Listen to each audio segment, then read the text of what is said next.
Greetings, greetings. Welcome, everyone. Here for Mo Money Mondays, I am your host, Vonda of the Jameson Legacy Group, and you are here with us at All About Us Global Media. So tonight we have a special treat. So I have had some of the best teachers and the best trainers. And they have actually become my partners, or should I say, I have become their partners, and I've become their partner. And so tonight I have one of my favorite people in the financial industry will be joining us and sharing not only her journey, her ups, her downs, her successes. She has had so much success. And so I would like to introduce you guys to my colleague, my partner, my mentor, my teacher, Miss Karen Baker. Karen Baker is a national trainer, educator. She is a motivational speaker. She has done television. She is an author. She's just, gosh, I mean, what else can I say? But she's going to tell us all about it. She's also a broker. She is a master with 30 plus years in the financial industry. And so I won't hold it any longer. Please come on through, Miss Karen Baker. How are you? Hey there. How are you? I am wonderful. Great. Wonderful. You look beautiful. Oh, thank You you. look beautiful, Miss I Karen. feel awesome. I feel amazing. I am so happy to hear that. Mhm. So thank you for coming on and, hanging out with us. I feel like we've done this several times. We've Yes. done this several times. And every time we do this, it's different. Mhm. There's something else that's happened. There's more success. There's more uplifting. So that is kind of cool. They're like mini measures for me. Each time we get together and we do this, I'm able to measure how far you've come, how Okay. far you have come. And I am very happy to have been a part of your journey. Now, I know that you have been in the financial industry business. Here on Mo Money Mondays, this is where we always talk about your money making sense. Okay. And so you are just the perfect guest.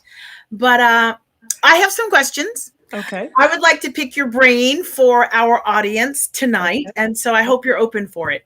Most definitely. Go for it. Okay, great. Because I know who you are, but I'm going to try to, really shine the light so that you can really share. Okay. Because you guys, she is jam packed, filled with knowledge and expertise. So I really look forward to your sharing. Okay.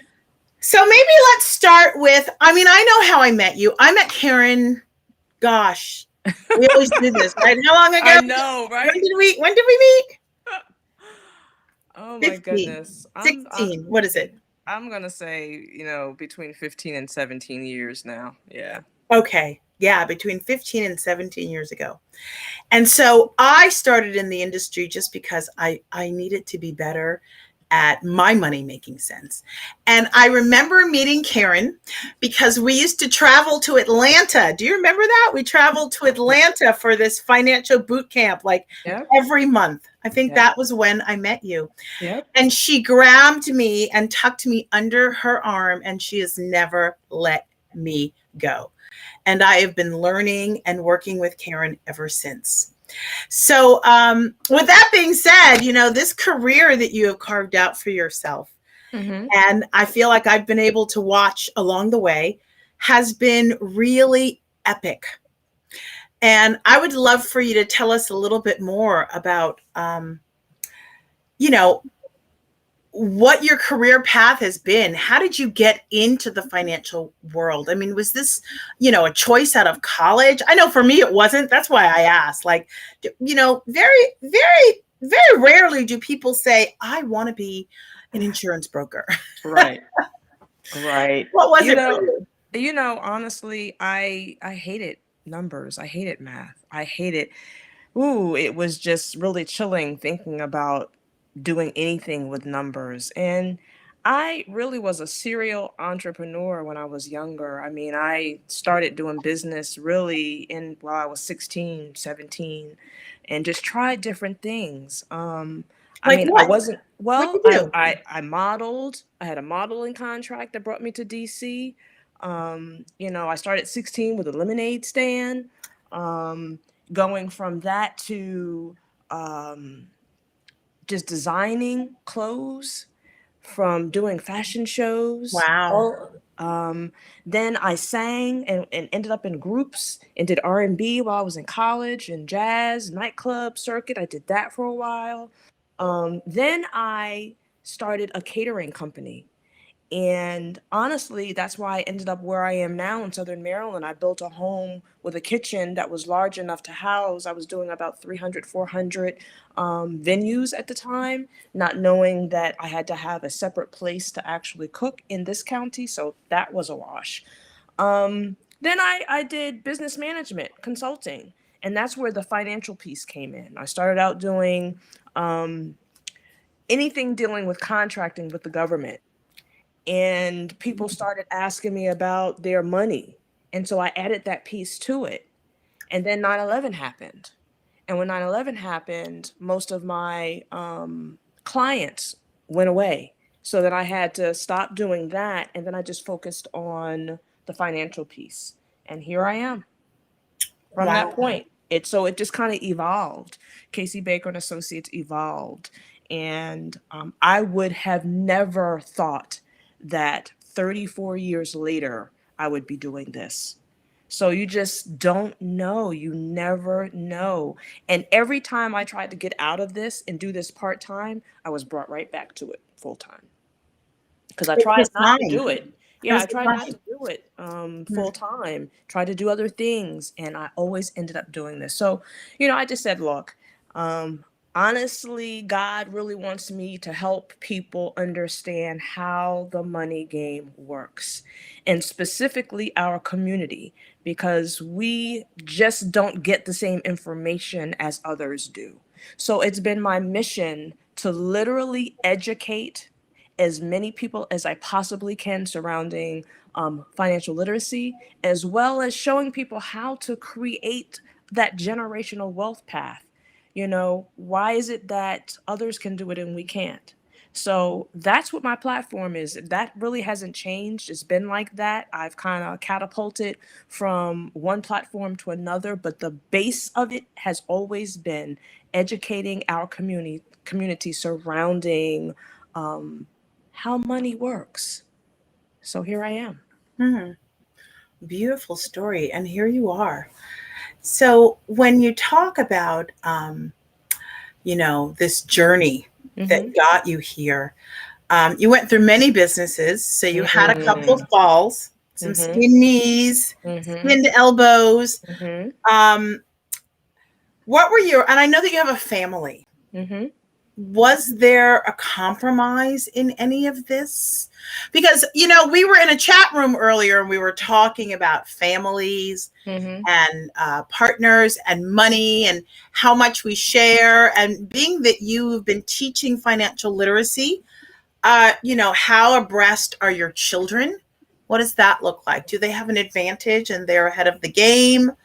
Or are they not interested? What does that look like? Well, I think honestly, I don't think they're interested in the business. I think by default they've learned, because they've heard me talk about it so much. I mean, my children have been with me through the journey. I mean, I can remember when my oldest, she would help me put together taxes, like sorting out my paperwork when she was like knee high to a fly, and she would be able to know the difference between, Wow. this invoice, was this telephone number, this cell phone, that telephone number goes in that pile, this telephone number goes in that pile.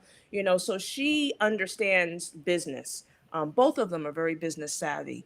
It's interesting. I didn't think they were listening until I got sick, and I was not able to really think through what was going on, You know, I was diagnosed with a terminal cancer in 2019, and I was walking one day and I was not able to walk the next day, not able to pick my head up off the pillow. And my oldest daughter said to me, I remember crying and saying to her, babe, I don't know how we're going to get through this because mommy can't work.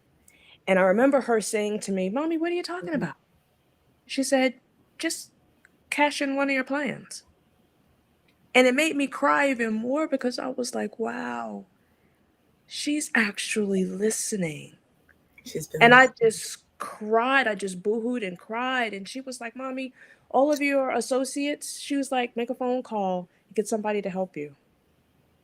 And that's what I did. That was a learning experience for me now. You know, I know we're not talking about that right now, but that was a whole learning experience for me. You know me, getting help, asking for help, that was hard for me. How about that? Nice that she was paying attention. Yes. Proud mama. Yeah. Yes. Proud. Yes. You know, I personally don't think that we have these conversations enough in our families, in our community. Mm-hmm. And I know that you and we've spoken to that, you know, we speak to that a lot. Mm-hmm. Families are not sitting down like the Rockefellers, mm-hmm. right? And having those conversations. I've heard you compare families I to always the Rockefellers. do. Can you please do that because you do it so well? Because the Rockefellers did it. How are we different? We're really not different. We're not. The whole thing is that I think the industry has created these types of plans that we should be in.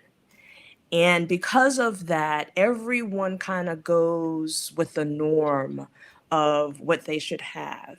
And I use the Rockefellers as an example because these wealth building plans that I teach, you know, our communities have been around since the Rockefellers. The Rockefellers actually use these wealth building plans to create their financial empire. So we're talking about John D., who has been gone over 100 years now. And I want to say 8 generations, 140, 160 heirs later, are still living on the wealth building plans that John D. put in place. Now, those plans have had so many upgrades and so many more benefits added to it that it's like money growing on steroids. And my question to my students, to my agents, to my friends, to family is, why is it that we feel as a community that so many of these things are out of our reach? It's not that it's out of our reach. It's just that we're not asking questions. We're not going to the right person to get the information. It's so important to have that COI, that center of influence. Like, who are we talking to, you know, about money? How is it that we're talking to people who are broke? How can you ask a broke person for financial information? I mean, you can't. You have to go to someone who's been there, who's done that, who's still doing it. So the Rockefellers, I try to use that as an example because we're doing that today, those plans. And we have to, in order to get through these financial shackles that we're in still now, you know, it's slavery hidden. You know, it's just, we've got to break those chains. And the only way to do that is to do it through education and trusting in this financial planner broker. And I say broker versus financial planners because a lot of financial planners are not licensed brokers. And so if they're not licensed, how are they really helping you? They're kind of going by what they've heard. They really cannot dive into the plan themselves to see how the plan works. What they do is they refer you to someone else. But how do they know that that plan is really suited for you if they don't really know the inner workings of that plan? So I always say to people, make sure that you talk to a broker versus just an advisor who's not licensed. Don't speak to, and that's just my way of thinking. Now, that's just what I say. Now, I mean, people can do what they want to do, but I am a broker who's licensed. I am an advisor. And I can see how people would get into the wrong plans if they don't know the inner workings of these plans. So, very important to know who you're getting this information from. Ask them what they're doing. How are you going to get information from somebody who's not doing it themselves? So if my client says, well, what are you doing? I'm real quick to show them what Good. I'm doing, Great. So that they know I'm not just talking to try to get a paycheck. And I say to everybody, I'm not doing this to get money. It has turned to the place where, yes, I do make a nice living, but I get my blessings from helping the other person. My blessings come from helping my sister or my brother understand the lesson behind how they're making that money grow for them. And so I don't worry about the money that comes, because I feel like if I help somebody else, God takes care of me. So there we go. Right. Always first, right? Always first. It's funny because you mentioned something about, how are the people that are helping you equipped? And it reminds me of the HR department in most corporations. We go to the HR department, right? We fill out our paperwork, our 401k paperwork, and, our benefit package, and they can't help us. They're not licensed. So we're just checking boxes. We're checking boxes. We don't know what we're getting. Nope. We don't know what we're signing up for. No, You guys, that's no mistake. When you said we don't hear of the vehicles that can really help to support us. Be very clear who she's talking about when she says we. We're not in those rooms. We are not in those spaces. Right. Where and we are targeted for those vehicles that will make others a lot of money and not necessarily us. That's very true. I got a phone call today from a prospect that I have been trying to help her with her money. And she said, such and such company called me, and I don't know how they realized that I was going to be coming into some money in October or November. Ooh. She said, and they told me that I should put my money in this vehicle. And I said to her, what is the vehicle something that you have control over? Do you have access to your money when you want to? Are they actually telling you are they managing it, or are you managing it? And she said, they're managing it. And I said, okay, so it's in the stock market, right?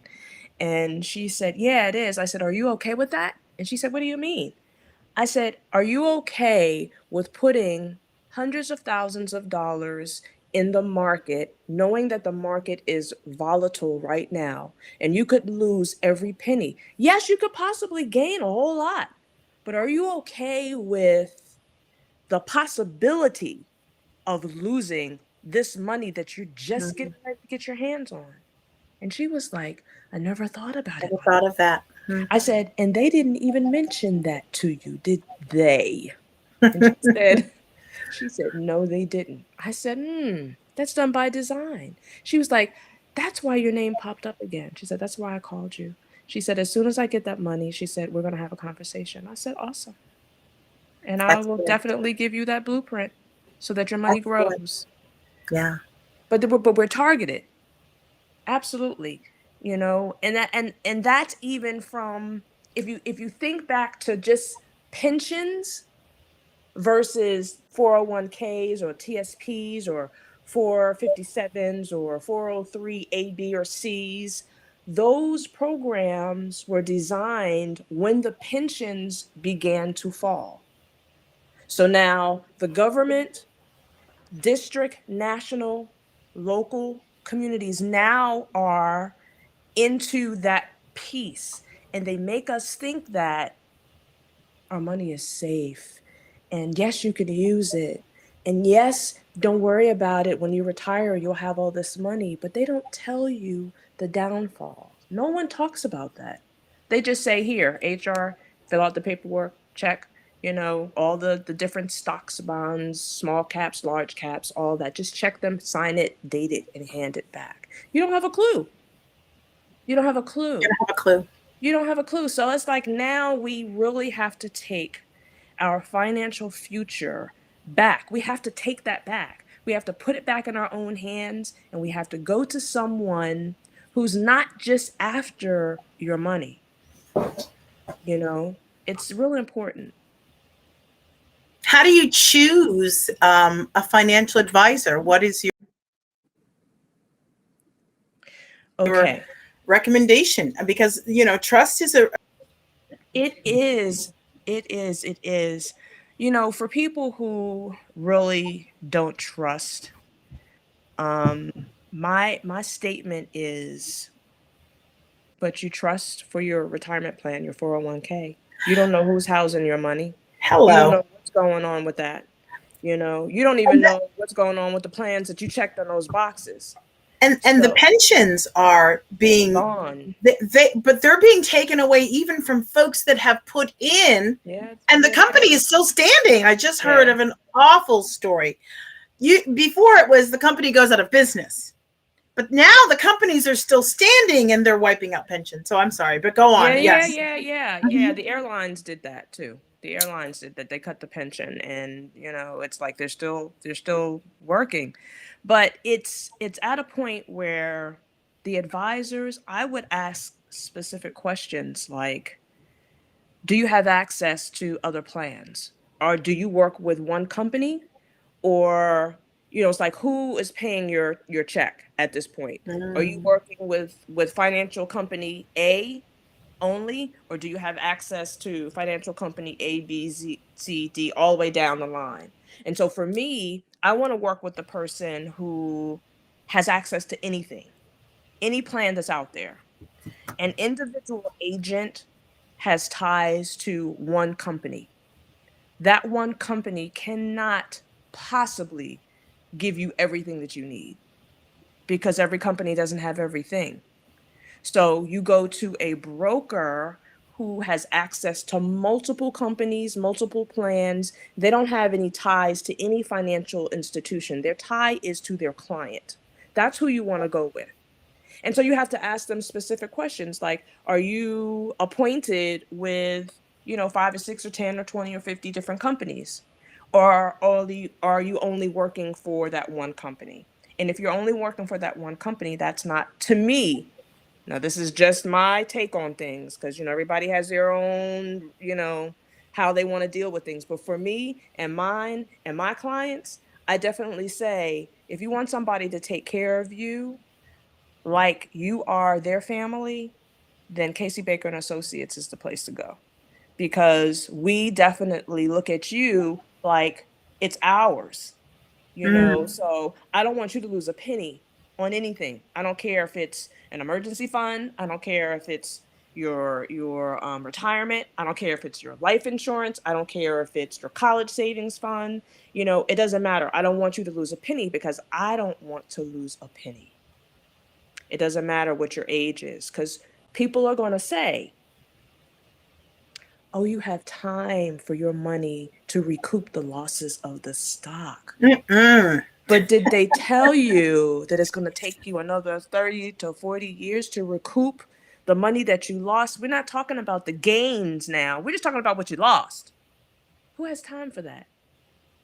So my thing is, for people who want to just play, and you have 50,000, 100,000, 200,000 just to throw away, oh, by all means, play the stock market. But if you're looking for something to grow because you need to create your own bank so that you have access to monies when you need it, when the unknowns of life happen, then you need not to put your money in the stock market. That's for people who have enough money that they can just throw away. And if that's you, okay. But if it's not, don't play. Right. Now who's got money to throw away? I'm just saying. We don't No, have money to throw away. no, but there are a lot of people who do. I mean, I have some clients that, you know, they put, you know, hundreds, 150, 200,000, and that's just their play money. And if that's you, I'm not knocking it, but not many people really can do that. You know, you don't want to put your hard-earned money that you need for your day-to-day stuff in something like that. You want to put it in a safe place where you get a guaranteed rate of return. I hear you. I like it. Well, I think that how about we take a break? Okay. And we'll be right back. You are tuned in to Mo Money Mondays with your host, Vonda, and my special guest, Karen Baker of KC Baker and Associates. We'll be right back. Throw and Tuck. It's handmade by myself, and you only can get it here, and it's patent, and it's only here at Rococo Design. It's like a regular pillow, or you can take the blanket out like so, fluff up the pillow, open up your blanket, wrap it around yourself, and then you can lay on your sofa and relax with your pillow throw and tuck. When you're done with it, just flip it over. When you don't want the blanket anymore, you just fold it over twice. Fold it over twice again. Fold it over. And tuck it in the back. And there you go. You're back to the pillow throw and tuck. Rococo Design. Pillow tuck. I think I want one of those. Pillow tuck. Pillow talk with the pillow tuck. All right. Okay, so I want to get into Karen is also an author, and I want to talk about your book just a little bit. Okay. You actually touched on it just for a moment when you spoke to the illness, the cancer. I was going to save that for a moment later, but your book, God's Plan, and all, and I would love for you to share how that spun out of all of it, out of your experience, because that's truly a journey. Yeah. And what a beautiful result. What an amazing story. So yeah, go ahead and share. God's Plan is, I've read it. I'm on it for the second time, believe it or not. Oh my goodness, you gotta be kidding me. I loved it. Here it is. Yes. There you go. Beautiful cover. Yep. You are the pink lady. I am. Thank you so much. Yes. Yes, I know. But it was a hardship that landed you there. And I won't tell your story. Only you can tell your story. So how did you, and a book came out of it, what a beautiful unveiling. As a speaker, I've always used my ups and downs of life as an icebreaker for the audience. And for years after a speaking engagement, people would come up to me and they would say, what's the name of your book? Where's your book? Can I get it?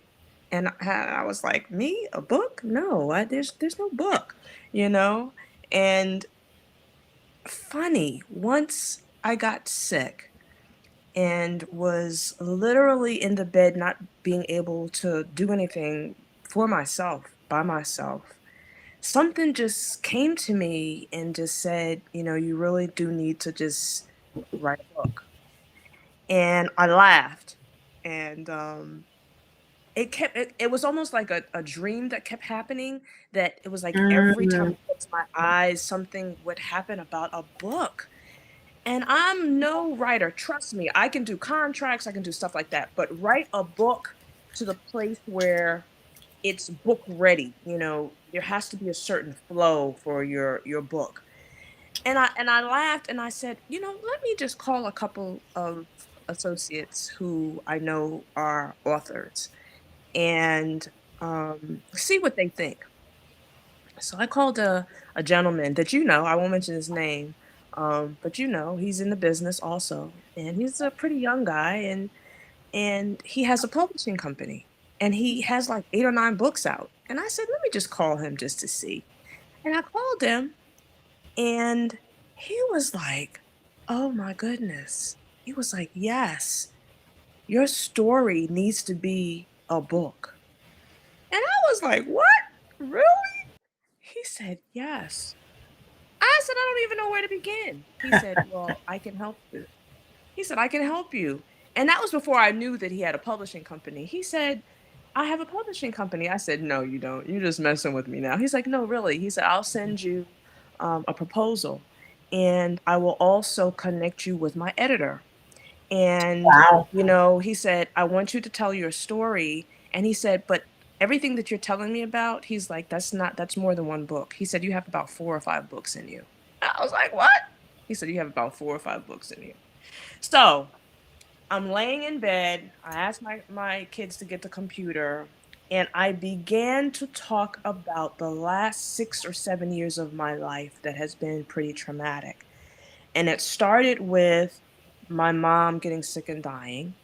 And then it went into my marriage really falling apart. Was in a very abusive, when I say abusive, and people are like, oh my God, he hit you. But there's many forms of abuse. It wasn't physical abuse, but it was emotional, it was psychological. It was even sexual, to the point of, all the other stuff that he was doing. Um, then got hit with the cancer. And so I'm like, okay, God, I know the saying is God will never put more on you than you can handle, but I'm like, Jesus, really? Like, okay, Woo! how strong do you think I am? So, I talk about all of that. I talk about, what I had to do to take care of my dad, when my mom passed, and he just fell apart. Then I had to go back and forth to New Jersey. So then I had to stay with him for 2 weeks out of every month. I had to go and cook meals for him, freeze him. I mean, so the book really just talks about the trials of my life and how I really had to put myself totally in faith and meditate and pray and just be in a positive headspace. So the people that were around me going through each of the trials in my life were people who were very positive, who would pray for me, or who would send me crystals, or people who would just breathe life into me when I literally didn't have the strength to do that myself. And I I cried through every chapter. And I remember saying Mhm. to the editor as we're going over, because I spoke with her every week. So I had to write, and then I would talk to her, and then I would write, and then I would talk to her. And I remember saying to her, as I'm crying on the phone, and I'm like, I'm so sorry. She was like, no, no, no. She was like, this is awesome. And I'm like, I can't really be this transparent. She was like, no, you really do have to be Wow. transparent. She said, just how it's hitting you, she said, it's going to hit your readers just like that. And it took me 3-4 months to write it, and then for Which them to isn't, that's not long. I'm I just saying, know, I that's know, but not long. remember, that's all I had to do. Remember, I couldn't do anything else. I couldn't even get up and go to the bathroom. I was falling out the bed trying to just go to the bathroom, so I didn't have anything else to do but write. Okay. So So you were in literally, bed with the I computer. just wrote. Mhm. So at the end, I remember getting the final edits. And she said, I need you to read your work from front cover to back cover. And any changes that you need to make, she's like, don't change them. She said, you highlight them in the margin, and we're going to talk about it, because she knew I was going to take out some stuff, you know? And I remember I couldn't get through it. It was like I kept crying. It was like, come on, Karen. You're just crying, crying, crying. So I said to her, I can't read the book anymore. She was like, Mm. what? I said, I can't read it anymore because I keep crying. And then, after that, the marketing came, and all the magazine, radio, TV interviews, they blasted me with, I mean, I remember 1 month it was like 17 interviews I had in 1 month between radio, TV, magazines. It was just like they bombarded Wow. the United States with, it's like for 4 to 5 months. And the book is doing good, but you know what? I can't read it. I can't read it. I mean, I just, it's like, because it doesn't sound like me. When you look at the characters in the book, it's like, who is that? It's like, she did what? How long did she stay? Oh, she's crazy. You know what I'm saying? So now I'm looking at the book like, wow. And you're a different person. Yeah. You're a different person than you were. You're right. In that time that you were writing the book. And I got to tell you, it's like you split yourself down the middle and just like the vulnerability and opened yourself up. Mm-hmm. That was amazing. I don't know if I could have done that. That took so much. My hat off to you. One of the other things that you did, though, was that you really shared. I mean, you shared everything. I did. You shared tips with people so they didn't end up in certain spaces along the way. Yeah. Like you combined financial tips. I did. With pain. Yes. Who does that? Yeah. At the end of every chapter are financial tips that will help you not go through the stuff that I did and help you. So yeah, there's financial tips after every chapter. Mm-hmm. That's amazing. And it's brilliant at the same time. I thought to myself, people, we aren't prepared for when we get sick. That's right. We fail to plan. Yep. I heard you say earlier in a chat room that, yes, we're born, we live. Well, we know the 4 stages of life, birth, and then we live, and then there's sickness and there's death, and no one escapes the 4. There is no way to escape the 4. That's the right. evolution of life. Yet we are not prepared along the way, and we have plenty of time to prepare. So share some of those tips that you included with, because illness is definitely, we don't know. And you were healthy. I know you were healthy. I was I healthy. walked with you. Oh Yeah. They this one does 4 miles. I remember going to visit with you, visiting with you. 6 miles. I don't know. I know I was exhausted. And I thought, oh, sure, Karen. Really? You're going walking in the morning? Let's go. I'll go walking. And I just was, good night, nurse. You're kidding me. This one was gone with like, I think we did 4 miles that day. And I just thought, you do this all the time. But yes, you were healthy. I was very healthy, and I think the cancer doctors right now are still amazed. I mean, I have to go give blood once a month so that they can make sure that the cancer cells are not there, or they're, at a very low rate in the stage of what they consider remission. And I walk in the cancer center, and, of course, I walk in there with my heels and, all of that. And people are looking at me like, why is she here? And the cancer doctors are like, whatever you're doing, continue to do it. And I was like, yeah, because I went holistic. I hired a holistic doctor. But many people can't do that because they're not prepared financially, because, the world does not consider holistic as medicine. They don't consider it. So the insurance doesn't cover it. And Correct. That's something that I put in the book. I was paying $4,000 a month, basically, between the scans and the holistic elixirs, rubs, vitamins, whatever that she would tease and all of that. That came to about $4,000 a month, until she got the cancer down. And many people can't afford that. But if they do what we tell them to do and plan and create these plans, then they can do what my daughter said. Oh, Mom, don't worry about it. Just cash out one of your plans. One of your plans.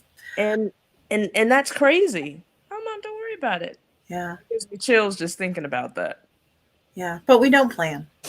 On an average, we don't plan. We think we have time, right? That's How true. many times have you heard that? I That's still true. have time. I'm going to get to it. And I'm then gonna do it. I'm going to do it. Right. And then it's another year and it's another year. And the older we get, it doesn't get easier. Okay. So tell us, give us a strategy. What's a good plan? What's a good plan? What's a good plan? Okay. So I feel this only because this is what I'm doing. I utilize the insurance realm, the life insurance realm, as a strategy for your wealth. And I'm doing the same thing that the Rockefellers did. And so what you do is I'm using investing really loosely because it's not an investment per se. And I have to say that. But I use it as a way to create pockets of money so that if something happens, I have access to it and I can borrow against it. So I'm creating these plans so that I had one for an emergency. I had one just in case I got sick. I had one, that's based on the wealth building plan for the children. So that one's a trust, so I'm using the life insurance as a strategy to grow my money, as well as creating plans to have pockets of money so that if I need it, I can just access it. Totally different than like a 401k, because you get slapped on the hand if you want to borrow your own money in a retirement plan. You get fees up the wazoo. And if you really want to borrow like 10,000, you got to take out 15 because the fees are so heavy. So it's not that type of thing. Within the wealth building realm, if you have 20,000 in your account, you can borrow 20,000 and you don't get slapped on the hand for borrowing it. Technically, you're supposed to pay it back, but you don't have to. Whereas on the 401k, and I'm just using that as an example, you have to pay that back, or at the end of the year, you're going to get a 1099. You can't leave that company and still owe that 401k because they're going to say, pay it back. You have a certain amount of time to pay it back. And if you don't, you're going to get a 1099. So my strategy is just what happened. Like my daughter said, Mommy, use one of your plans. And so I have probably, 6 or 7 plans. And people will say, well, oh my God, how much money are you putting in that? Well, you have to pay to play. So why don't you pay yourself first? So you are paying $1,000 for your Mercedes truck every month. And not thinking about it. So why are you not paying into a plan $1,000 a month for your own self? I don't understand that. And my whole realm of thinking, and then I know I'm going off track just a little bit, but you got to bear with me. It's like I see apartments that you're not owning, but there's a Mercedes parked in front of it. I just don't understand that concept. Wealthy people don't flash their money. Wealthy people, correct, look like they need help getting dressed. Yep. Now they may have a nice car. Now I give you that. But the wealth that I'm talking about like 20 million. I'm talking about stupid wealth. I'm talking about 50 million, 100 million, 200 million. Yes, they have a nice car. But they also have an emergency fund. They have a savings account. They have a play fund. They have a, you know what? I just want to throw 50,000, on this casino. They have it like that.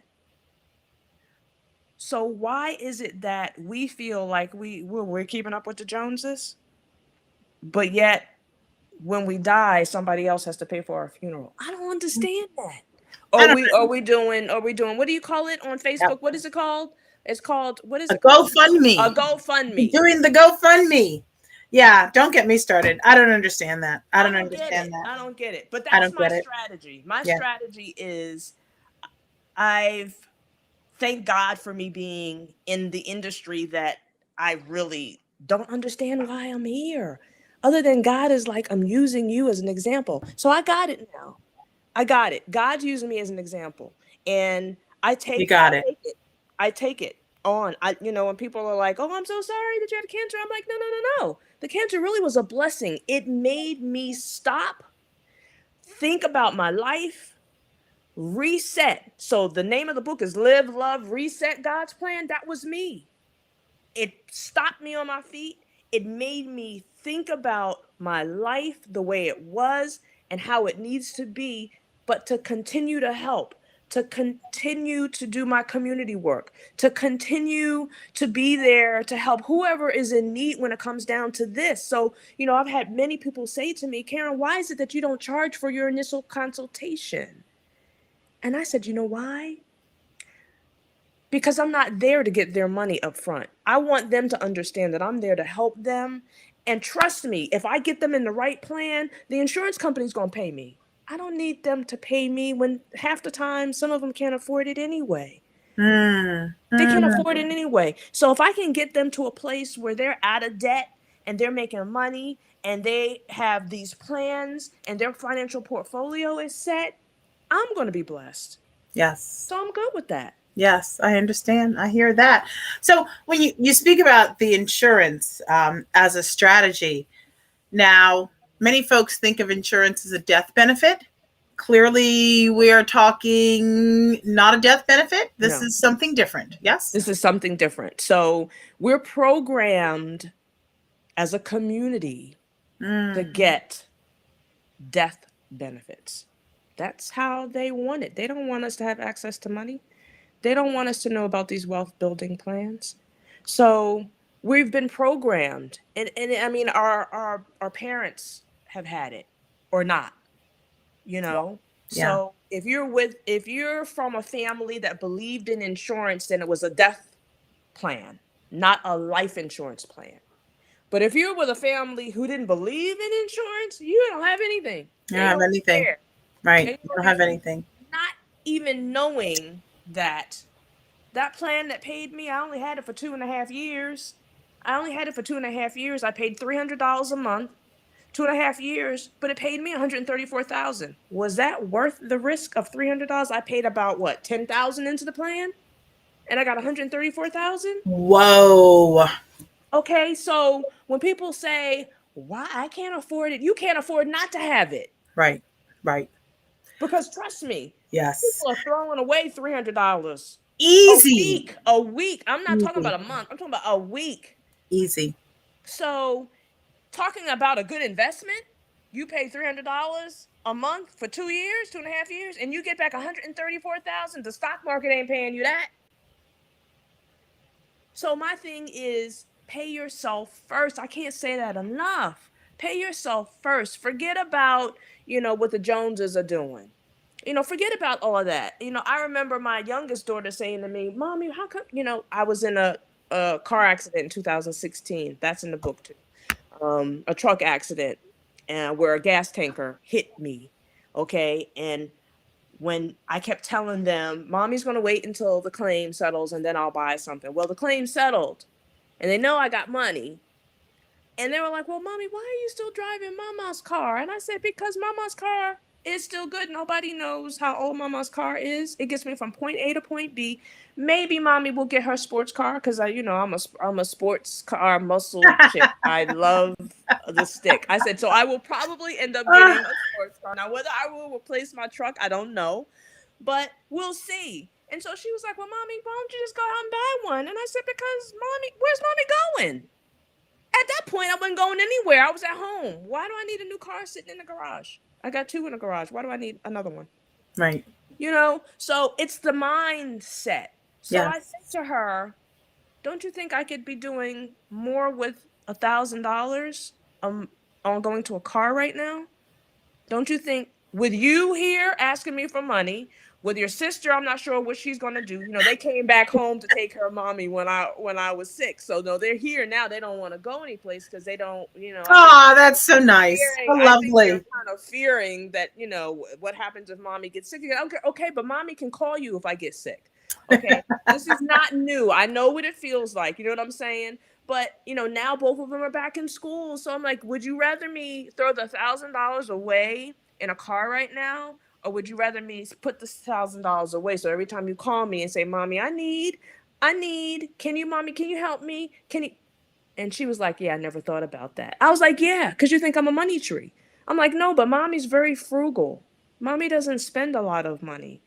I don't. I put it away, for things now that I want to do. So if I want to call my girl and I'm like, hey, Vonda, where are we going? I want to be on the beach, even though it was, we're going to go next week. I have money.